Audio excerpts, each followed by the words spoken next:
नमस्कार दोस्तों, मैं doctor Piyush Ranjan, sir Gangaram hospital नई दिल्ली में गैस्ट्रोएंटरोलॉजिस्ट हूँ। आज आपसे इस वीडियो के बारे में मैं एक्यूट पैंक्रेटाइटिस का एक कॉम्प्लिकेशन होता है जिसको इन्फेक्टेड पैंक्रेटिक नेक्रोसिस कहते हैं, उसके ट्रीटमेंट के बारे में बताऊंगा। देखिए, एक्यूट पैंक्रेटाइटिस यानी कि पैंक्रियाज में एकाएक अगर डैमेज हो तो उसको एक्यूट पैंक्रेटाइटिस कहते हैं। इस चीज़ के दो सबसे मुख्य कारण गॉल ब्लैडर में स्टोन और अल्कोहल होते हैं। इसके अलावा शरीर में ट्राइग्लिसराइड का बढ़ा होना, उन बीमारियों में जिनमें कैल्शियम बढ़ जाता है, हाइपरकैल्सीमिया, उसका कुछ दवाइयाँ, बच्चों में ब्लंट एब्डोमिनल ट्रॉमा, ये एक्यूट पैंक्रेटाइटिस के मुख्य कारण होते हैं। 20% लोगों को, अगर 100 लोगों को पैंक्रेटाइटिस हो तो उसमें से 20 लोगों को सीवियर पैंक्रेटाइटिस होता है। देखिए, पैंक्रेटाइटिस का जो नेचुरल हिस्ट्री होता है, कोर्स होता है, ये काफ़ी लंबा हो सकता है और शुरू के फेज में इसमें सिस्टेमिक कॉम्प्लिकेशंस यानी कि सांस लेने की प्रॉब्लम, किडनी पे असर, ये समस्याएं मुख्य होती हैं जो कि हफ्ते 10 दिनों तक ये प्रिडोमिनेट करते हैं सिम्टम्स को।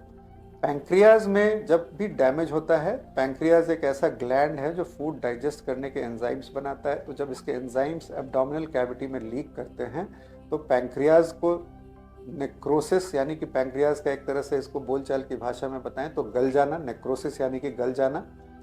और आसपास के ऑर्गन्स, जब पेरिटोनियम के अंदर, पेट की झिल्ली के अंदर मेजेंट्री जो होती है, यानी कि जो आंतों की झिल्ली जो इंटेस्टाइन से लगी होती है, उसमें काफ़ी फैट होता है, उसके अंदर जब नेक्रोसिस होता है तो वो चीज़ आगे चल करके प्रॉब्लम्स क्रिएट करती है। तो सबसे पहले हम समझे कि हम नेक्रोसिस देखते कैसे। नेक्रोसिस देखने का तरीका सीटी स्कैन है। जनरली हम सीटी स्कैन 7वें दिनों तक, पैंक्रेटाइटिस के ऑनसेट के 7th डे के आसपास करते हैं। अगर नेक्रोसिस की मात्रा ज़्यादा है और 4 हफ्ते से कम का ड्यूरेशन है तो इसको एक्यूट नेक्रोटिक कलेक्शन कहते हैं, और 4 वीक से ज़्यादा का अगर ड्यूरेशन हो गया हो तो इसको हम कहते हैं वॉल्ड ऑफ पैंक्रेटिक नेक्रोसिस, यानी कि संक्षेप में WOPN।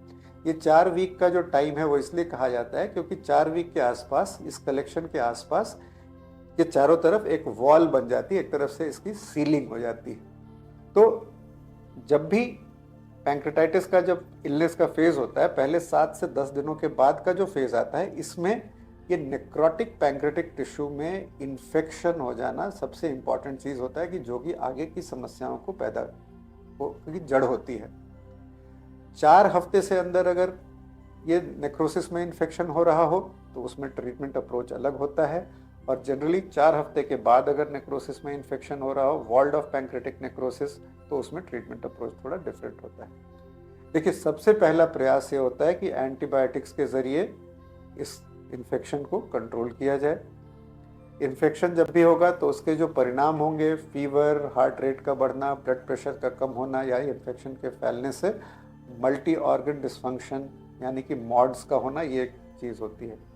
यदि एंटीबायोटिक्स के ज़रिए ये इन्फेक्शन नहीं कंट्रोल होता है तो दूसरी चीज़ होती है पैंक्रेटिक नेक्रोसिस को ड्रेन करना, यानी कि उस कलेक्शन को कहीं से, एक तरह का आप बोलचाल की भाषा में समझ लीजिए कि ये पस है, इसको निकालने की ज़रूरत है। तो इसको निकालने के 3 जरिए होते हैं अगर एंटीबायोटिक्स नहीं काम कर रही हो। सबसे शुरू के फेज में, यानी कि 4 हफ्ते से पहले अगर वॉल अच्छी तरह से नहीं बनी है तो जो सबसे आसान तरीका है, एक ट्यूब के ज़रिए उसको बाहर ड्रेन करना। ट्यूब के ज़रिए अल्ट्रासाउंड या सीटी स्कैन के अंदर एक पंक्चर करके इसको परक्यूटेनियस ड्रेनेज, PCD प्लेसमेंट कहते हैं, और ये बाहर जब कलेक्शन आने लगे तो ग्रेजुअली फिर इन्फेक्शन का कंट्रोल होता है। देखिए, पैंक्रेटिक नेक्रोसिस में जब भी ट्यूब्स डाली जाती हैं तो इसमें, इसको ठीक होने में काफ़ी लंबा टाइम लग सकता है, और ट्यूब एवरेज महीने 2 महीने तक अंदर रह सकती है। ट्यूब के अलावा दूसरा ऑप्शन होता है एंडोस्कोपिक ड्रेनेज। एंडोस्कोपिक ड्रेनेज का मतलब होता है कि देखिए, पैंक्रियाज जो ऑर्गन होता है स्टमक के पीछे होता है, स्टमक यानी कि हमारे पेट के पीछे। तो अगर कलेक्शन ये स्टमक के आसपास हो और उसमें वॉल बन गया हो, यानी कि उसके चारों तरफ की झिल्ली मैच्योर हो गई हो, 4 हफ्ते के बाद जनरली ऐसा होता है, तो उस समय हम फिर इसको एंडोस्कोपी के ज़रिए ड्रेन कर सकते हैं। अब एंडोस्कोपी के ज़रिए जब हम इसको ड्रेन करते हैं तो अगर इसको किस प्रकार से ड्रेन करेंगे, ये जिस चीज़ पर डिपेंड करता है वो होता है कि इसके अंदर का कंटेंट कितना लिक्विड है या कितना सॉलिड है। अगर ये लिक्विड है तो हम इसको पंक्चर करके फिर इसके ज़रिए एक प्लास्टिक की ट्यूब यानी कि स्टेंट डाल देते हैं, और अगर कंटेंट इसका बहुत सॉलिड है तो फिर हम इसमें प्लास्टिक की ट्यूब डालने के बजाय एक स्टील की जाली डालते हैं जिसको lumen apposing metallic stent LAMS कहते हैं। और अब एंडोस्कोपिक अल्ट्रासाउंड के ज़रिए ये लैंप्स डालना काफ़ी सरल हो गया। एंडोस्कोपिक अल्ट्रासाउंड के बारे में मेरा एक अन्य वीडियो है जिसमें इसके बारे में बताया गया है। तो लैंप्स जब हम डालते हैं तो हम इसमें एक तरह की प्रोसीजर होती है जिसको कहते हैं पैंक्रेटिक नेक्रोसेक्टमी, यानी कि आज अगर स्टेंट हमने डाल दिया तो इसके बाद हम मल्टीपल टाइम्स एंडोस्कोपी करके इस रास्ते के ज़रिए, एंडोस्कोपी के ज़रिए अंदर से नेक्रोटिक मटेरियल पस को एक तरह से रिमूव कर सकते हैं, जैसे सर्जन कर सकते हैं। तो ये एक बहुत बड़ी डेवलपमेंट है जिसके ज़रिए non operative treatment pancreatic necrosis का होता है। तो सिंपल एंडोस्कोपिक ड्रेनेज और इनफेक्ट और ये जो एंडोस्कोपिक नेक्रोसेक्टमी होती है, ये होती एक ही प्रकार से है, लेकिन इसमें थोड़ा फर्क होता है। जो ड्रेन हमने बाहर से डाला, जिसको मैंने बताया कि आपको ये लंबे टाइम तक रह सकता है, तो कई बार इन ड्रेन के अनुसार के थ्रू भी मिनिमल एक्सेस सर्जरी के जरिए, इसके ड्रेन्स के थ्रू एंडोस्कोप के जरिए, इसको प्रोसीजर को कहते हैं वार्ड पेन यानी कि परक्यूटेनियस एंडोस्कोपिक नेक्रोसेक्टमी। अंदर इस ट्यूब के जरिए एंडोस्कोप से जाकर के इस नेक्रोटिक मटेरियल को निकाला जा सकता है। तो परक्यूटेनियस ड्रेनेज और एंडोस्कोपिक ड्रेनेज ये दो मेन ऑप्शंस हैं।